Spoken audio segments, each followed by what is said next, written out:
Aumente a visibilidade, a relevância e a performance da sua marca com o Grupo RBS. Acesse gruporbs.com.br/negócios e conheça todas as nossas soluções de comunicação para impulsionar o seu negócio. Grupo RBS, a gente vive junto.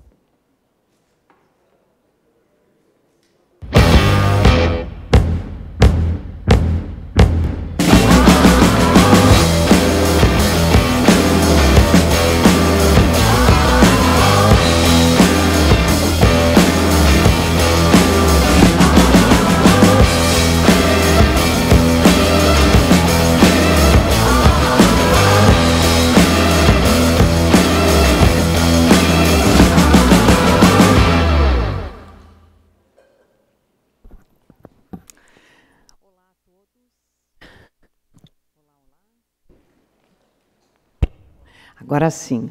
Olá a todos, bem-vindos mais uma vez à nossa Arena da Liberdade, que faz parte de toda a programação do Fórum da Liberdade. E a pergunta agora é, afinal, o feminismo pode ser liberal?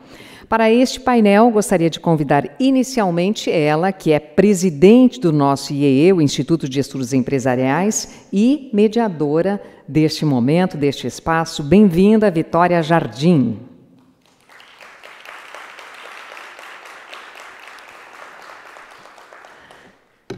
Por favor. E a painelista, neste momento, é a diretora associada da Atlas Network, Antonella Marti. Muito bem-vinda, Antonella. Enquanto a Antonella se dirige ao palco, gostaria de brevemente apresentá-la com alguns detalhes. Ela é diretora associada de Relações Públicas da Atlas Network, CEO da Sociedade Atlas, na The Atlas Society, Senior Fellow da América Latina no Consumer Choice Center e ainda embaixadora da marca Ricardo Salinas Pliego na TV Azteca.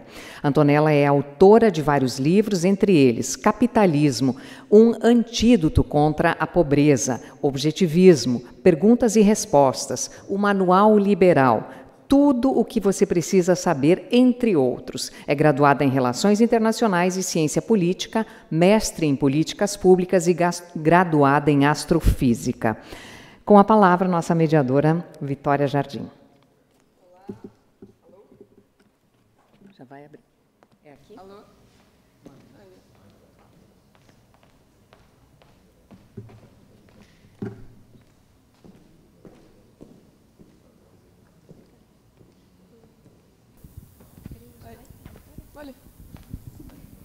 Olá, boa tarde. Bem-vindos a mais um painel do Fórum da Liberdade. Antonella, bem-vinda. Tenho ideia para tentarmos contestar essa pergunta que divide um pouco os liberais. Não há uma resposta certa, sim ou não, pero quero oír y escuchar tu opinión. Y ahí entonces la palabra es tuya. Bueno, muchas gracias, Victoria. Gracias al foro también por crear y generar este tipo de espacios de debate donde se puedan conversar sobre estas temáticas referidas a la libertad individual, un poco continuando con el programa o la idea de la conversación que tuvimos ayer sobre las libertades individuales y entenderlas como un todo dentro de lo que entendemos hoy como liberalismo, que parte precisamente de la igualdad ante la ley, que es la base, esencia del liberalismo. Y yo sí respondo, al menos desde mi perspectiva, desde mi punto de vista, que el liberalismo es compatible con el feminismo. Creo que el liberal es feminista, esto también lo dicen distintos autores. Bueno, David Bose ha hablado bastante o leído bastante sobre estos temas, donde Deirdre McCloskey también hace referencia a esta economista norteamericana maravillosa.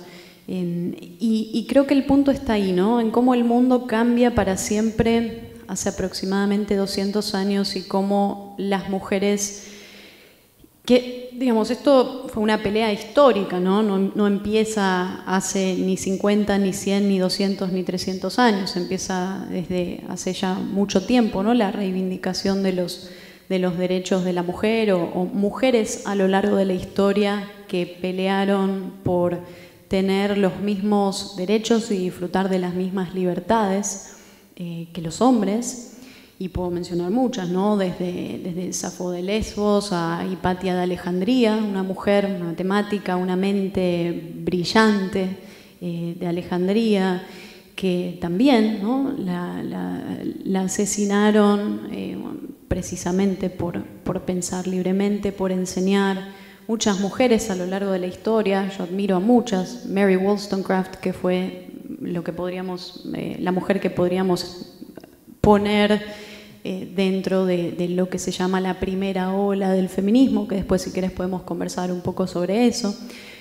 Mary Wollstonecraft, que escribe esta obra fundamental, se titula Vindicación de los derechos de la mujer, y hace una respuesta al libro Emilio de Rousseau, donde Mary Wollstonecraft hace una defensa de la mujer libre, de una visión de la mujer libre, en la que la mujer no tenga que estar encadenada a un prototipo de mujer, a cómo hay que ser. Y creo que este es un debate que todavía se sigue dando.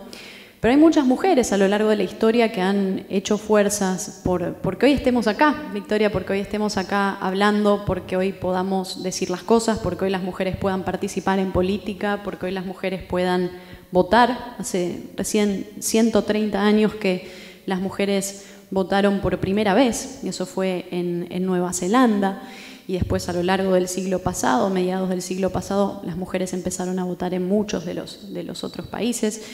Y digamos, esto es algo relativamente nuevo, ¿no? Es relativamente nuevo, como muchas de estas cuestiones referidas a las libertades individuales, que son conquistas que se van alcanzando y que precisamente empiezan porque distintas personas se rebelan, ¿no? Las libertades se alcanzan cuando las personas que pelean por ellas son valientes y que muchas veces son minorías y son personas que sufren precisamente de esos padecimientos. Pero, bueno, Mary Wollstonecraft creo que fue una de las primeras, ¿no? Las primeras feministas dentro de lo que hoy podríamos remarcar como el inicio de un movimiento feminista. Es decir, como movimiento tiene algunos siglos, el feminismo, pero quiero remarcar que muchas mujeres a lo largo de la historia hicieron énfasis en esa pelea. Una mujer que a mí me encanta, que me encanta también su obra, fue Virginia Woolf, que tiene una frase que a mí me parece fundamental porque explica básicamente cómo vivió la mujer durante mucho tiempo. Y ella decía básicamente que durante una gran parte de la historia, Anónimo era una mujer, ¿no? Porque las mujeres no podían escribir libremente, no podían participar en política, no podían acceder a la educación. Y todas estas mujeres iniciaron esta lucha, ¿no? Bueno, Virginia Woolf es una de las que más me gusta. Su obra, ¿no? Orlando, creo que es una obra fantástica. También la traducción la hizo Borges, la traducción al español. Y bueno, muchas mujeres, ¿no? Ayn Rand creo que también dejó un gran legado, la visión de la mujer empresaria, la mujer con ese impulso, ¿no? Que también surge de la libertad económica, del capitalismo. Entonces, y creo que sí, ¿no? Es un repaso a lo largo de la historia de muchas mujeres que dieron una pelea a favor de la libertad. Perfecto. Bueno, yo intenté responder a esa pregunta en un artículo que escribí para la serie Pensamientos Liberales, el libro del Fórum, 2 o 3 años atrás. Y bueno, he estudiado un poco y me basé en un libro que se llama Freedom, Feminism and the State, de Andy McClory y Louise Perry. Yo llegué a la misma conclusión que tú, que la primera ola que surgió con el movimiento abolicionista sí fue una ola liberal, porque reivindicaba por los derechos frente a la ley. Pero no estoy plenamente convencida de lo que ven después, la onda 2 y la onda 3. Si puedes comentar, explicar un poco qué fue esta primera ola y las otras dos. Sí, prácticamente en la segunda ola del feminismo se empieza a hablar puntualmente de los derechos laborales de la mujer, de poder introducirse en el mercado laboral, ¿no? También en cuestiones como el sufragio. Si bien la primera ola fue esta reivindicación o la importancia de poner al menos sobre la mesa o poner arriba del tablero el debate de por qué las mujeres no tenían el mismo acceso a los derechos y a las libertades que los hombres, pero bueno, después la tercera ola, ya a partir de 1950, es una ola de feminismo que hace énfasis en cuestiones como la violencia, ¿no? Entrando a la cuestión del patriarcado, que yo creo que son conceptos válidos, ¿eh? Yo creo que hay cosas que los liberales muchas veces le tenemos miedo. Hay creo que miedo de pronunciar ciertas palabras o de pronunciarse a favor de determinadas cuestiones, y es un miedo a que asocien a esa persona a la izquierda, ¿no? Y fíjate que ahí parte el argumento que muchas veces desde el liberalismo se utiliza para responder a esta pregunta. Generalmente te dicen, sí, soy feminista, los liberales pueden decir, sí, soy feminista, porque creo en la igualdad ante la ley, pero. Entonces lo que viene el pero, automáticamente, es, pero no quiero privilegios, no quiero que existan cupos, no quiero esto, no quiero lo otro. Bárbaro, estamos todos de acuerdo con eso.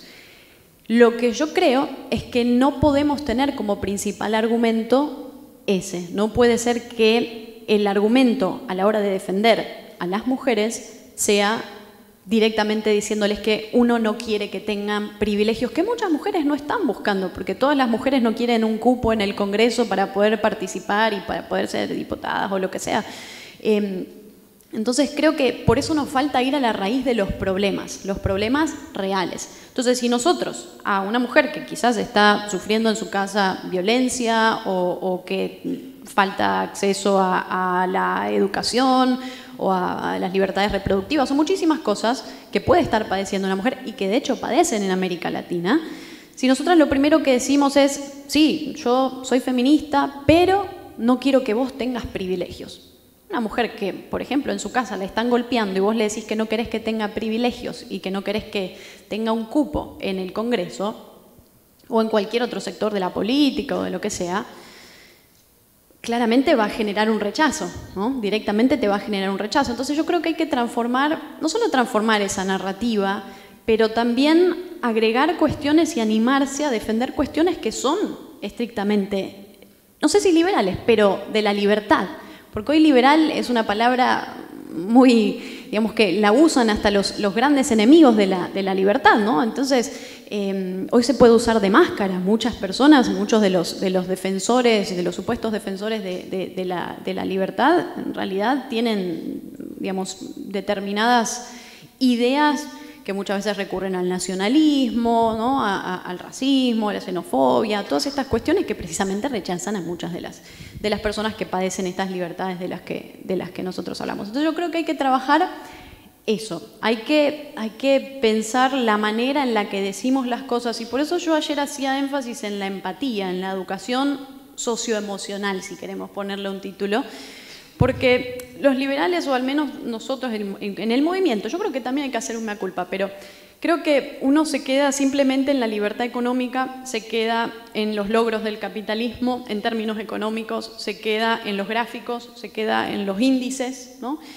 Y no salimos de eso. Entonces se termina transformando en un movimiento endogámico de alguna manera, y eso uno lo percibe cuando vemos el tipo de argumentos que surgen. Como, sí, soy feminista, creo en la igualdad ante la ley, pero, ¿no? Entonces, trabajar eso y escuchar a las mujeres, escuchar verdaderamente, no simplemente leer obras de mujeres que cambiaron el mundo o de cuestiones que hablan sobre feminismo o de liberalismo, pero también escuchar a las mujeres que hoy están padeciendo y que necesitan a alguien que hable por ellas porque no pueden. Entonces ahí es donde la izquierda canaliza muchas de estas cuestiones. Yo creo que la izquierda entiende las cuestiones sociales, solo que como no entienden economía, que al socialista lo que le falta es entender economía, lo que sucede es que apelan al Estado para resolver o intentar resolver determinadas cosas o determinadas cuestiones. Entonces, por un lado está la izquierda con eso, que te propone soluciones sencillas, fáciles y que al menos escucha porque entiende el problema. Y por el otro lado tenés una derecha que, bueno, rechaza y que viene con un mensaje muy fuerte, muy violento, muy machista muchas veces. Entonces, ves, esas son algunas de las palabras, ¿no? que yo siento que cuesta decirlas, ¿no? Pero que creo que hay que atreverse a decirlas, porque hoy las mujeres, volvamos al punto de la igualdad ante la ley, Victoria. Hoy tenemos igualdad ante la ley, hoy tenemos igualdad jurídica, ¿no? Las mujeres tenemos igualdad jurídica, tenemos igualdad ante la ley.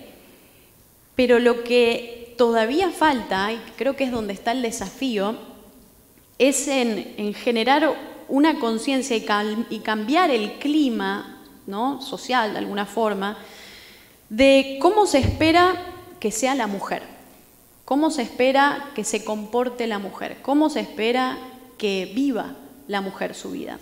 Fíjate que algo que pasa mucho, y que yo veo también, y que cualquiera quizás lo pueda observar, es que cuando se le pregunta a una mujer por su, no sé, la moralidad, ¿no? de la visión de la mujer, generalmente se responde a eso vinculándola a sus relaciones sociales. O sea, se interpreta a la mujer a través de las vinculaciones, de los vínculos sociales que tiene. La mujer es madre, buena hija, esposa. ¿Y el hombre? Al hombre no se lo define por si es buen esposo, si es buen hijo, si es buen padre. Es como que la mujer tiene un mandato que creo que hay que romper y que creo que hay que ayudar a romper, porque a veces uno no es consciente de que quizás está viviendo la vida que alguien más le propuso, le generó, le creó, ¿no? el contexto que alguna otra persona. Y esto pasa mucho. Y acá la cuestión de ese machismo, quizás yo creo que sí se puede ver. Perfecto. Bueno, en Rand, que tú deciste, él puso a Dagny, una mujer, como heroína de su principal obra, La Revolta de Atlas, en portugués. Y bueno, y ahí te prometo que ya paso para las cuestiones más prácticas, pero una duda que tengo yo particularmente es cuanto a una cuestión de metodología pura, porque el liberalismo tiene foco en el individuo, así como el objetivismo y así como en Rand. Y para mí me parece que el feminismo tiene foco en un colectivo. Así que, ¿cómo contestas tú a esta dicotomía? Bueno, esa es una pregunta muy interesante, ¿no? Y creo que al menos una visión o una respuesta general a eso puede surgir a partir de qué visión tiene el contexto social respecto de determinados problemas y de qué manera el liberalismo también se involucra en determinados problemas. El liberalismo, como decías recién, el objetivismo también, han hecho mucho énfasis sí, precisamente en el individuo y en la manera que tiene el individuo para poder salir adelante, la importancia de la dignidad humana, muchas de estas cuestiones. Y se ha ido creando casi siempre y con muchos movimientos, ¿no? Porque creo que también tiene que ver con transiciones. Hoy yo creo que estamos en una época de transición. Cuando existió, por ejemplo, la esclavitud, ¿no? Lo que vino después fue el racismo, que el racismo es una consecuencia de la esclavitud y que todavía queda, todavía queda, eso no desapareció del todo. Se puede ver, existe, está presente, hay muchos movimientos que levantan, ¿no? el racismo, terrible, porque hay además un auge de esto, de una especie de nacional populismo que insiste en este tipo de cuestiones. Pero fíjate que a lo largo de la historia así ha sucedido. A las mujeres también, no nos olvidemos, se las quemaba en la hoguera, las mujeres eran locas, histéricas, todo lo que lo que no entraba en la categoría de lo que había que hacer o de cómo había que comportarse de manera puritana. Cualquier mujer que se salía de la regla, cualquier mujer que se salía de la norma, era declarada precisamente o catalogada con algunos de esos adjetivos, ¿no? Entonces, yo creo que acá lo que sí pasa es que estamos en esa especie de transición en la que a veces no vemos las cosas y no vemos los problemas reales que hay detrás hasta que determinados movimientos y determinadas personas hacen énfasis en cambiarlo, ¿no? Y creo que el feminismo, digamos, y también que ha sido un movimiento que involucra a muchas personas, que involucra a muchas mujeres que necesitan eso y que necesitaban poder acceder a los mismos derechos y a las mismas libertades que el resto de las personas.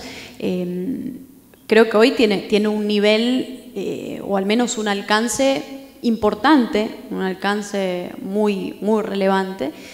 Y creo que también pasa por eso, ¿no? Por épocas o etapas de transición, y que a veces hay cosas que están mal en la sociedad y que no las vemos porque están normalizadas o naturalizadas.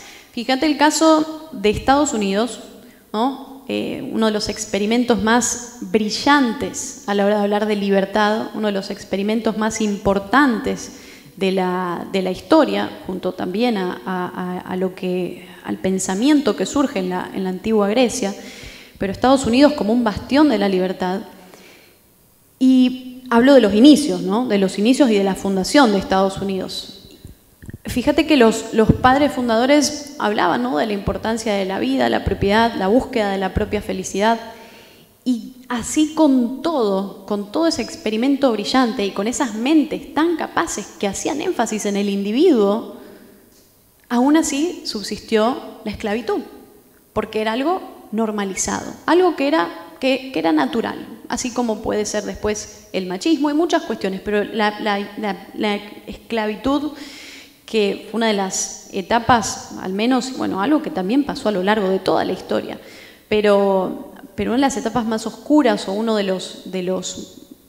las instituciones más oscuras que ha tenido la historia de la humanidad, y bueno, como decíamos antes, que después deriva el racismo. Pero fíjate que en esas mismas bases fundacionales de Estados Unidos, de esa búsqueda de la felicidad, de la vida, de la propiedad, de la libertad, ahí mismo se encuentra una respuesta que después, gracias a esos principios, va a poder terminarse esa esclavitud, ¿no? Y con personas que se rebelaron. Frederick Douglass, ¿no? La importancia de Frederick Douglass en la defensa del movimiento abolicionista, que durante mucho tiempo el movimiento abolicionista y el feminismo caminaron juntos. Era una especie toda la primera ola juntos. Sí. Fue un apoyo que se brindaban entre los movimientos. Entonces siempre van a existir estas cuestiones, y creo que hay muchas cosas que hoy pensamos que es normal que estén ahí y que en realidad está mal. Y que en realidad está mal porque golpean a minorías. Y la principal tarea del liberal, o de quien ama, yo no voy a decir liberal, voy a decir de quien ama la libertad, de quien quiere que vos seas libre, que puedas vivir tu vida a pleno, disfrutarla, sin herir y sin lastimar a otras personas, la principal meta es defender a todas las minorías. Y como decía Ayn Rand, la minoría más pequeña es el individuo. Entonces, si hay una persona al menos que está sufriendo alguna injusticia, tenemos que dar una respuesta y tenemos que escuchar.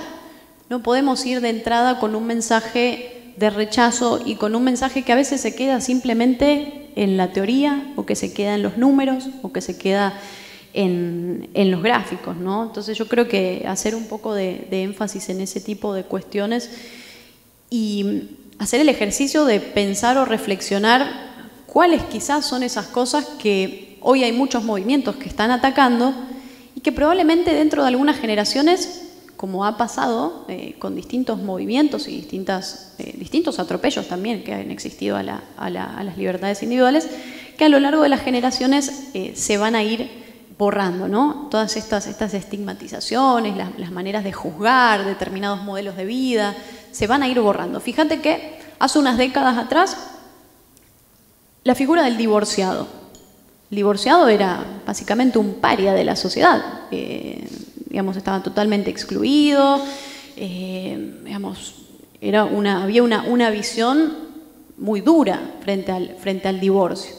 Y hoy quizás la homosexualidad o la transexualidad pueden ser de alguna forma los divorciados de antes, ¿no? Entonces, y como en algún momento fueron las mujeres y como en algún momento fueron muchas de las minorías o de las personas que simplemente sufrían injusticias, no sé, yo eso lo dejo como una reflexión. O sea, yo como dije ayer, Victoria, yo no tengo, o sea, no quiero traer ninguna especie de certeza, de dogma, yo solo quiero generar dudas, quiero traer temas o preguntas o reflexiones que nos hagan salir del pensamiento cotidiano que tenemos sobre las cosas, ¿no? Yo creo que hay que ser abiertos. Yo siempre insisto mucho en que tenemos que abrirnos a otro tipo de lecturas, que el liberalismo es mucho más, o la libertad es mucho más que simplemente esto, ¿no? Y poder abarcar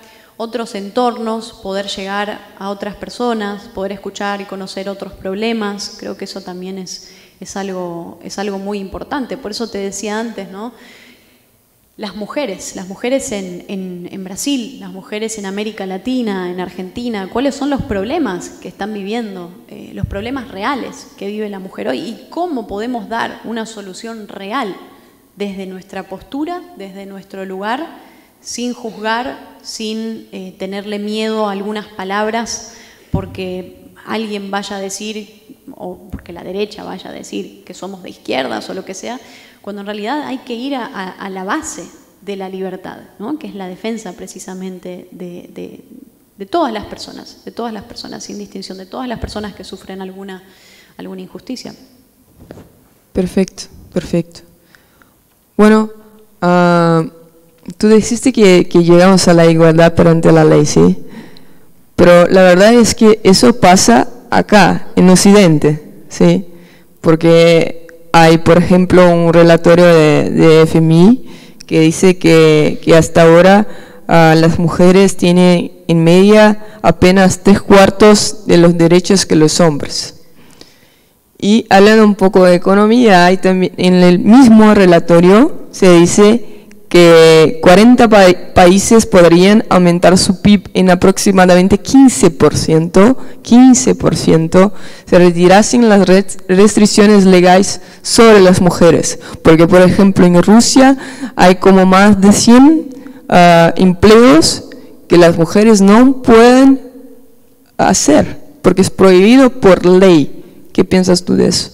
Bueno, fíjate, y eso es importante, porque en muchos de nuestros países nosotros podemos decir que hoy se alcanzó determinada igualdad ante la ley, que podemos votar, que podemos hacer muchas de las cosas que pedían las primeras olas, ¿no?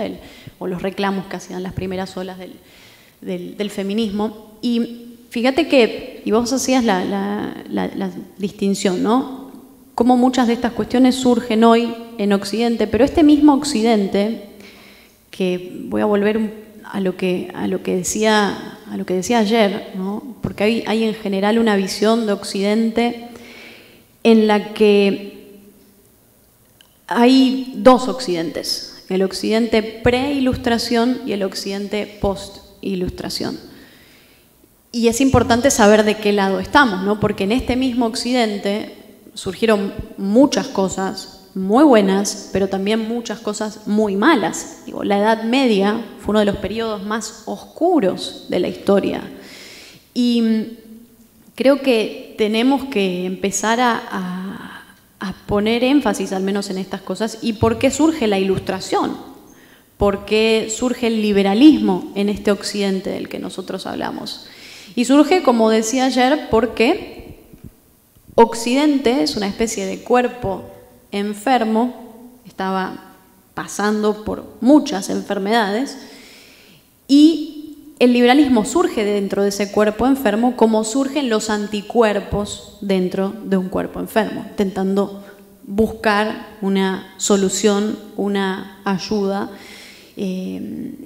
precisamente englobando muchos de estos movimientos de los que hablábamos al principio.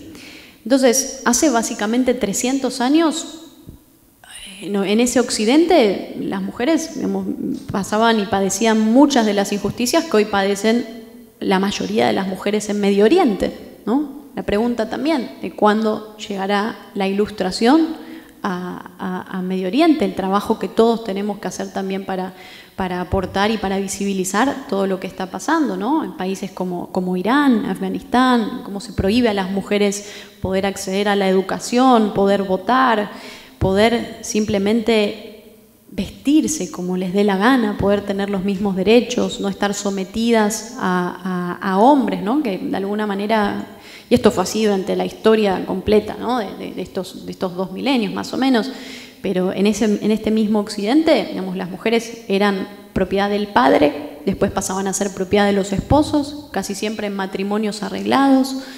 Entonces es a partir de esa, incluso de la revolución industrial, del auge del comercio, del auge de la globalización, que las mujeres se insertan en el mundo laboral, que pueden trabajar afuera del hogar, que se las deja, ¿no? También participar en eso.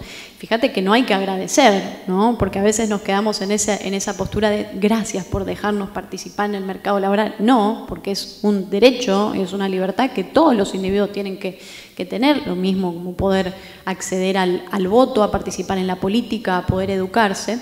Pero básicamente fue así durante mucho tiempo, ¿no? La mujer pasaba, era propiedad de los padres, después de los esposos, y la mujer sale de esa situación gracias a también estos movimientos, estas personas que forman parte de ese feminismo de la primera ola, que es el feminismo ilustrado, ¿no? El feminismo de la ilustración, y también de todo lo que viene gracias a esa revolución industrial, el auge del comercio, el gran enriquecimiento, como lo llama Deirdre McCloskey, ese auge de cómo el mundo cambia básicamente en 200 años, que teníamos un 95% de pobreza extrema, casi todo el mundo era pobre, y después en 200 años cambiaron mucho las cosas, hoy es un 9.2%.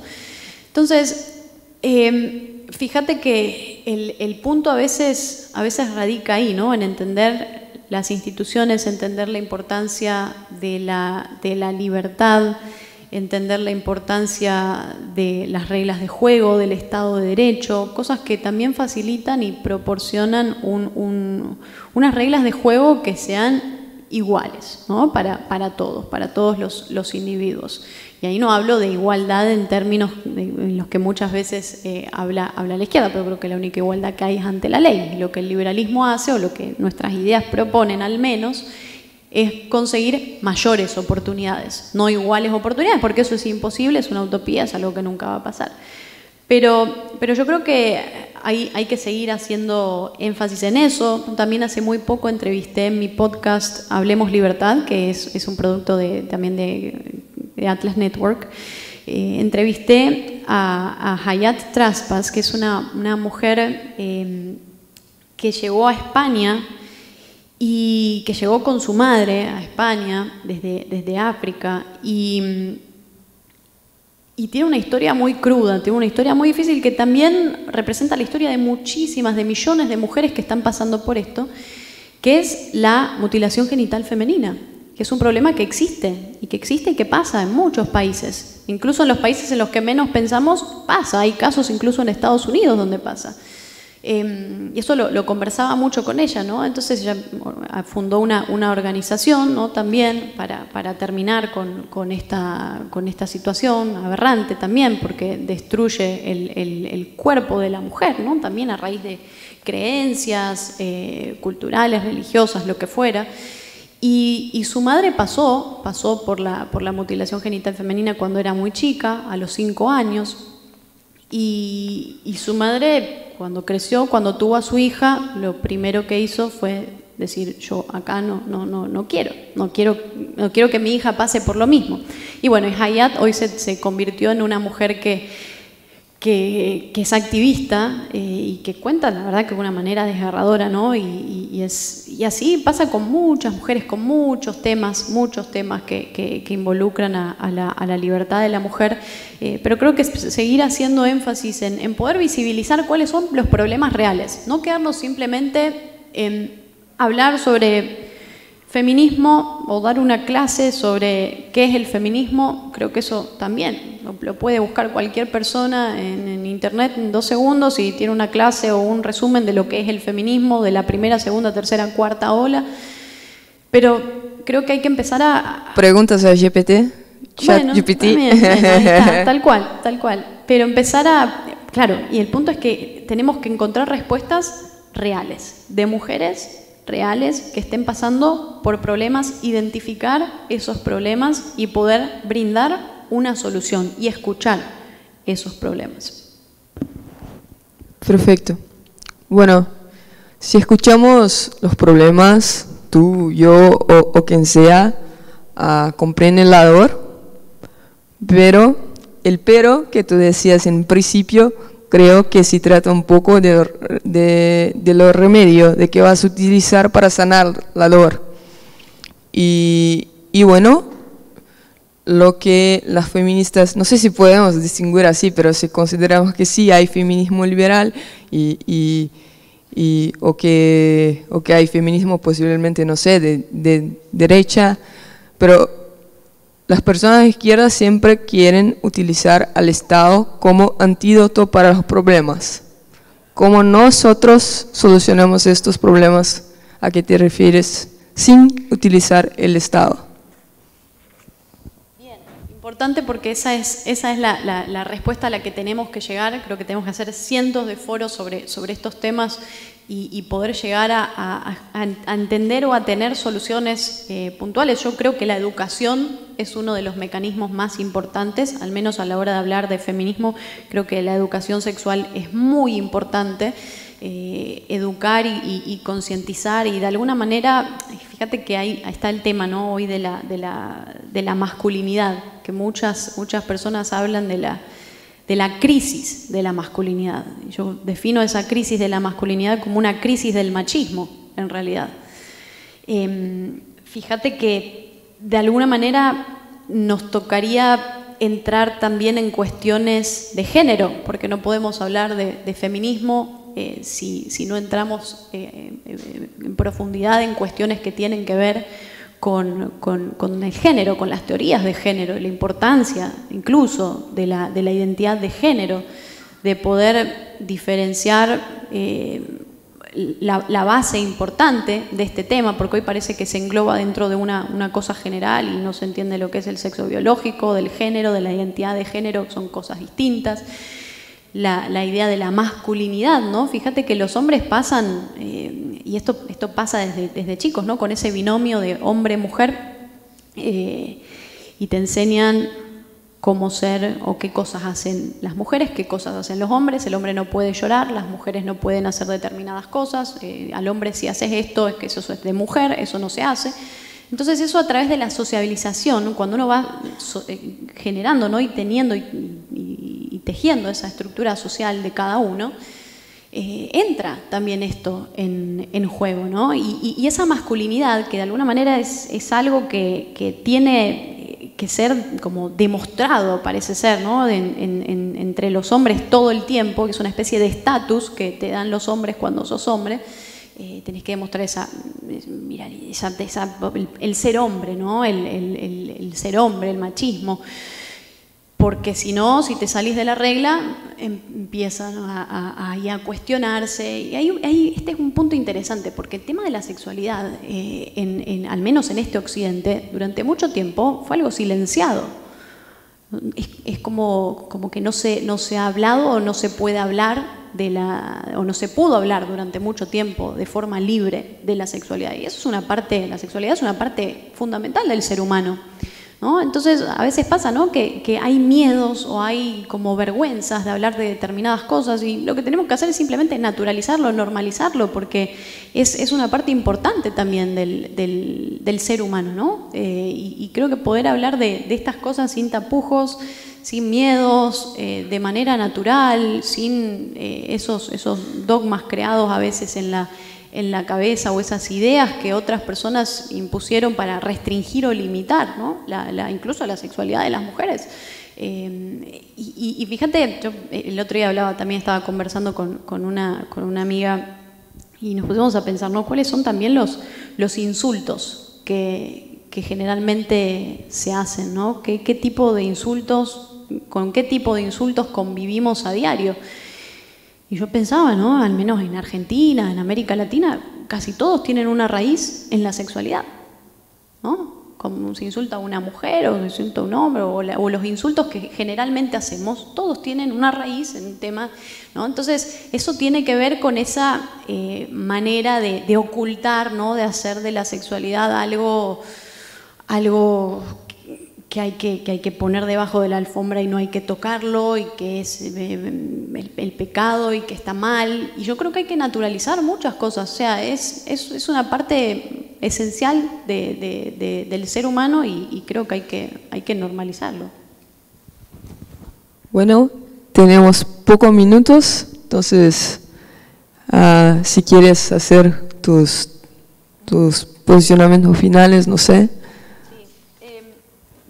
Fíjate que yo en esto creo que diría que el feminismo lo que busca, incluso el feminismo de hoy, lo que busca no es dar vuelta a la balanza y poner a las mujeres por encima de los hombres, sino poder concientizar a la hora de hablar de cuestiones de género que tienen que ver con esto. Hay muchas respuestas o quizás soluciones que se pueden dar a esta cuestión, ¿no? O al tema de la masculinidad o el ser mujer, el ser hombre, qué es ser hombre y qué es ser mujer, cosas que varían según la cultura, ¿no? Y que también hay que empezar a desvincular, porque generalmente el sexo y el género se atan a una misma cosa, ¿no? El sexo biológico es el sexo que te asignan al nacer y que a raíz de eso uno tiene un género, ¿no? Sos hombre o sos mujer.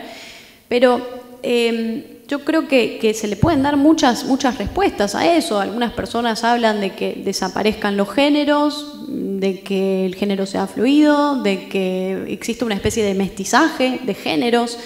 Y quizás esta es una de esas transiciones en las que estamos, ¿no? Que durante mucho tiempo no vimos que pasaba, pero que existe, que pasa, que está, y que ahora está despertando, o quizás no despertando, porque como decíamos siempre existió, pero que ahora se está poniendo sobre la mesa y se está hablando de estas cuestiones. Entonces yo creo que, y al menos, no sé, yo pienso, cuando uno habla de género generalmente te dice, no, es que ya es de izquierda. Y yo creo que quizás hablar de género o de identidad de género, cómo uno se percibe o cómo no, si quiere percibirse de alguna manera o no dentro de los géneros, puede haber muchos géneros también, o simplemente no quiere identificarse con ninguno. Yo creo que eso es el individuo.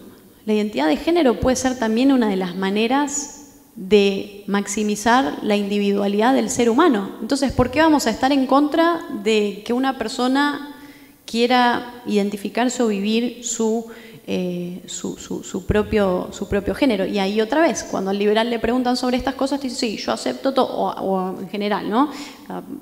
En esta parte o en este lado. Entonces, sí, no, yo acepto los géneros y tal, pero no quiero que me impongan, no quiero que me digan. Nadie está imponiendo nada, realmente, nadie está imponiendo nada. Yo creo que acá tiene que haber un cambio de clima en la manera en la que también se relacionan y se entienden las personas. Creo mucho en la educación social afectiva, creo que hay que hacer énfasis en la empatía, creo que hay que hacer énfasis, ¿por qué en las escuelas no se enseñan las emociones básicas? ¿Por qué no se enseñan? Todos sabemos que 1 más 1 es 2, pero ¿por qué no se habla de cuestiones como la empatía, de cuestiones como el amor, de cuestiones que hacen al ser humano? Porque convivimos con eso todo el tiempo, ¿no? Yo creo que hay que humanizar a la libertad. Durante mucho tiempo la libertad, o quizás en este sentido, se me culpa al que vuelvo, del liberalismo, se ha quedado en una parte teórica en la que estamos todos escuchándonos entre todos. Por eso yo celebro este tipo de eventos, el Foro de la Libertad Victoria, porque tenés una audiencia amplia, personas que vienen de muchas aristas, y eso es lo importante, ¿no? Poder abrirnos y escuchar a otras personas, porque si no estamos siempre digo, es muy fácil hoy venir acá y dar una lección sobre qué es el feminismo, que lo podría hacer tranquilamente, o sobre el socialismo, y que lo podemos hacer tranquilamente, y todos nos aplaudimos y nos vamos todos contentos, pero creo que también hay que plantear, ¿no? Dudas. Yo creo que hay que plantear dudas y hacer que nos cuestionemos las cosas, o al menos que las repensemos y que reflexionemos, porque no esto de estar generalmente y todo el tiempo convencidos de que tenemos la verdad, uno tiene que cuestionarse todo el tiempo. Esa es la mejor manera de crecer. Una pregunta más, ya que mencionaste la cuestión de género y bueno, estamos hablando de feminismo.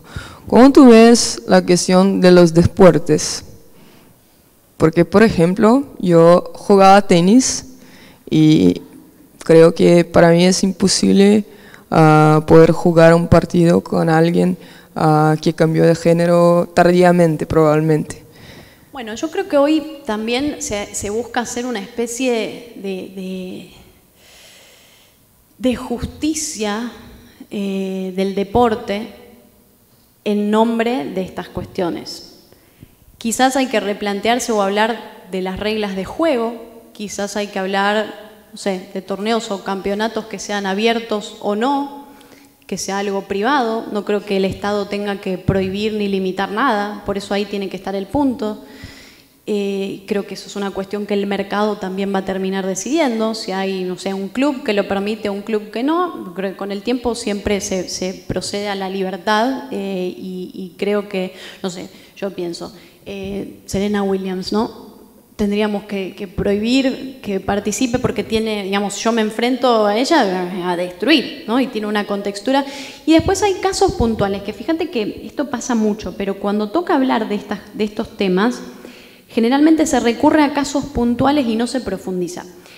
El caso de Lia Thomas, que fue esta nadadora que ganó una competencia de natación también, y el mensaje queda en que ganó la competencia, pero no se dice que las dos competencias siguientes la perdió, la anterior también la había perdido. Yo creo que tiene que ver un poco con eso, y quizás con la respuesta que se pueda dar desde el ámbito privado, desde el sector del mercado, que prohibir no sirve de nada. Y juzgar tampoco, ¿no? Yo creo que en esto, y hoy parece que a todo el mundo, viste que parece que a todo el mundo le importa el deporte hoy. Hoy todos son justicieros del deporte, son todos expertos en deporte, y así pasa con todos los temas que ves, como que son todos expertos en todo, ¿no? Los todólogos. Pero yo creo en la competencia más allá de estas cuestiones, ¿no? A veces por edad, fíjate, por edad, el tema de las edades. Nunca se ha cuestionado o preguntado que una persona que sea más grande esté participando en una competencia en la que tengo un par de años menos. Por ejemplo, yo empecé el colegio, empecé primer grado con 5 años.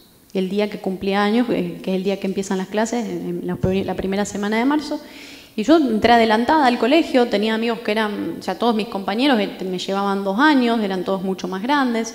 Pero bueno, yo creo que hay que empezar no sé, quizás a cortar con estas cuestiones y pensar qué solución, ¿no? ¿Qué solución se le puede dar si para determinadas personas es un problema? Pensar qué soluciones hay. ¿Es el Estado el que va a venir a resolverlo o simplemente dejamos que los privados o el mercado lo resuelva? Perfecto. Sí, el mercado, por favor. Bueno, gracias a ti. Y para encerrar, escuché de un amigo otro día que los derechos naturales vienen antes de la ley, y que uno de los derechos naturales es justamente la búsqueda por la felicidad. Y que, bueno, todo eso puede sintetizarse con una palabra: respeto.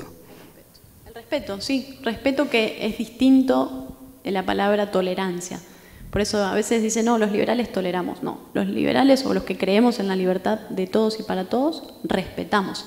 Porque respetar es distinto a tolerar. Tolerar es como que, sí, tengo que... soportarlo, ¿no? Pero respetar la forma de vida de las demás personas, aprender a convivir, hacer del mundo un lugar mucho más ameno y entender quizás que estamos en una etapa de transición de cosas, como puede ser esto, la cuestión del género, que hoy no vemos y que dentro de algunas generaciones va a ser distinto, ¿no? Creo que hoy, por ejemplo, los Gen Zers, ¿no? Adoptaron muchas cosas que lo hicieron y lo hicieron para bien, digamos, porque hoy no tienen prejuicios, hay muchos prejuicios que no tienen. Es digamos, también una generación mucho más amena en términos de libertades individuales, incluso de las libertades sexuales. Y yo creo que es eso, es un tema que tiene que ver con eso. Y hablabas de la búsqueda de la felicidad, que es una de las bases también, ¿no? de estos temas. Y fíjate que los padres fundadores hablaban de el derecho a la búsqueda de la felicidad, no a la felicidad, ¿no? Porque la felicidad no es algo que alguien te lo tiene que dar, sino que es algo que vos tenés el derecho a buscar, y la felicidad podés encontrar en muchas cosas y de muchas maneras, y todos tenemos que tener la libertad de poder encontrar la felicidad en donde creemos que hay que hacerlo y de la manera en la que podamos sentirlo. Amando y respetando. Eso. Muchas gracias. Gracias a vos. Gracias.